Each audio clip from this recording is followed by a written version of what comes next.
Hello, greetings from India and Japan.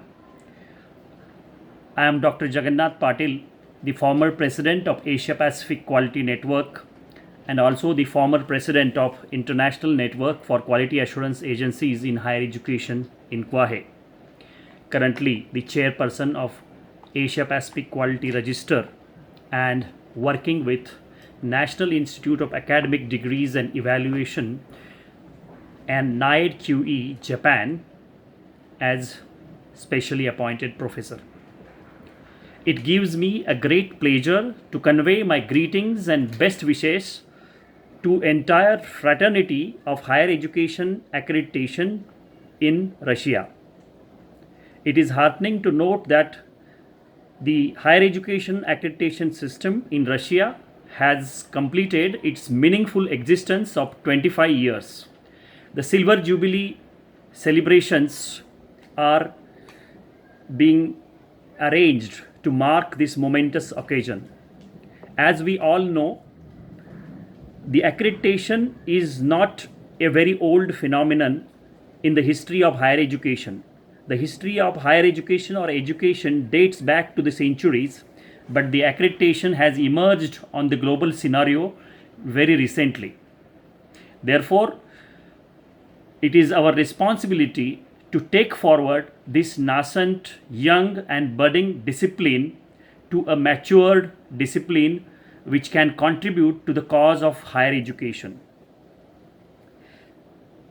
If we look at the past 25 years and if we try to look at the future of accreditation, a few things come to my mind. I'm going to talk about two things. One is about technology, how technology is going to impact the future of higher education accreditation. And second, the fundamentals, the basics. First, the technology.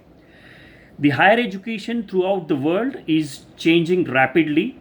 The advances in technologies have made higher education spread around the world without boundaries and without borders.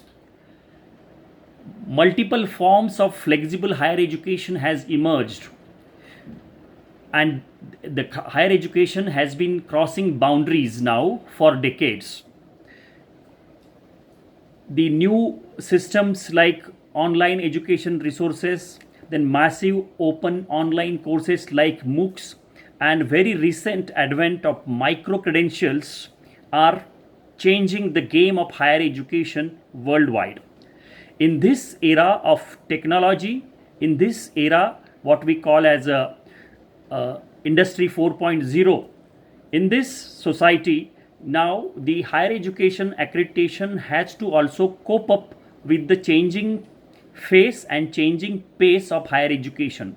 Therefore, in future, we have to look for a new avenues, new technology based avenues in terms of higher education accreditation.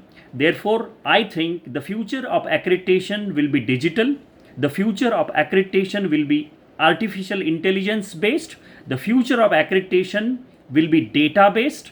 The future of accreditation will be driven by the technologies like blockchain technology. So this is going to change the way higher education accreditation takes place in terms of technology. But I want to be very sure to state that the basics and the fundamentals of accreditation will remain the same. And to me, the basic of accreditation in higher education is about creating trust, is about integrity. The more the world is getting advanced, we see the issues like degree mills, we see the issues like accreditation mills, and therefore the importance of trust has multiplied in the times of technology. And therefore, according to me, while the technology will change the pace and face of the accreditation, the fundamentals such as the integrity and such as the trust will be constant. And therefore, the importance of people like you and me, the professionals of accreditation, is going to be there in the coming years of this knowledge era of accreditation. On this occasion, I wanted to remind the fraternity about the Bengaluru Statement 2016 on next generation of quality assurance in higher education, which talks about various ways and means of how we are going to deal with the future of higher education by accreditation. I am sure the visionary statements like that will guide us in the future of accreditation. Thank you very much. Das Vidania.